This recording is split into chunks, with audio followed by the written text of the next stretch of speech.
Welcome back to the topic family part 3.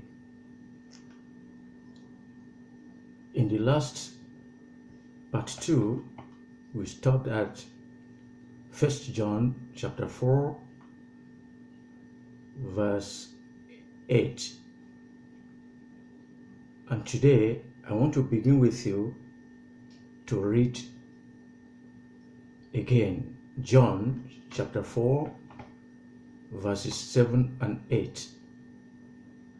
And John wrote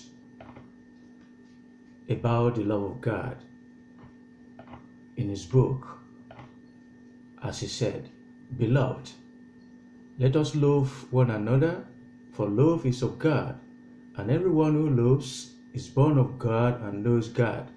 He who does not love does not know God, for God is love." This is perfect understanding. It doesn't matter if you are a Christian or you are a Muslim or you are not, you don't belong to any religion. Everyone should have love because God is love. In this, John did not say God is like love or love is like God, but he said God is love. I think everyone wants to see God. Every one of us wants to receive from God without giving.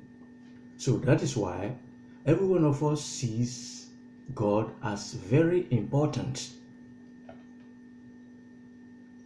So if you know that God is very important, you must love him. When you love him, you'll be able to love other person. When you love God, you'll be able to love his handiworks. Who are his handiworks? We, human beings, then animals, then trees, and so on and so forth. This is how the love of God works. God brings his love into our heart, and from our heart we have the feelings. Either you hate or you love. If you don't love, you can hate. If you don't hate, you have to love. So love and hate are in opposite. So this is exactly what is happening between husband and wife, because John wrote here that he who does not love God. Why does he say so? Why did John wrote that? Because John knew that God is love. So husband and wife, do you have love of God for each other? Wife in the house, do you have the love of God for your husband? Husband in the family, do you have the love of God for your children? Do you have the love of God for your wife?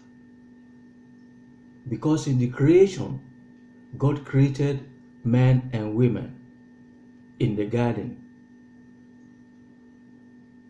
and he created them so that they will be able to love in his, they will be able to live together in his love. So when you live together as husband and wife, it means God has created a garden for you, and that garden is called garden of love, where you should live and be multiplied.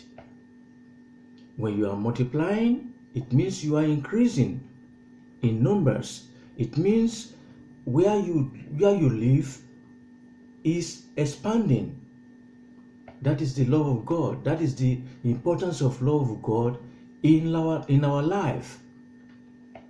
God gives us his love so that we will be able to live and expand and be multiplied and be happy and be healthy and be lovely and be helpful and be useful So, husband and wife, are you useful to each other? Do you have the love of God towards yourselves? Do you have the love of God towards your neighbors? Towards your parents? Husband and wife, do you have the love of God towards your children? This is what John is trying to explain to us here, that we must have the love of God. So, husband and wife, think about the love of God in your relationship. It is then your relationship will bring happiness. Hold on.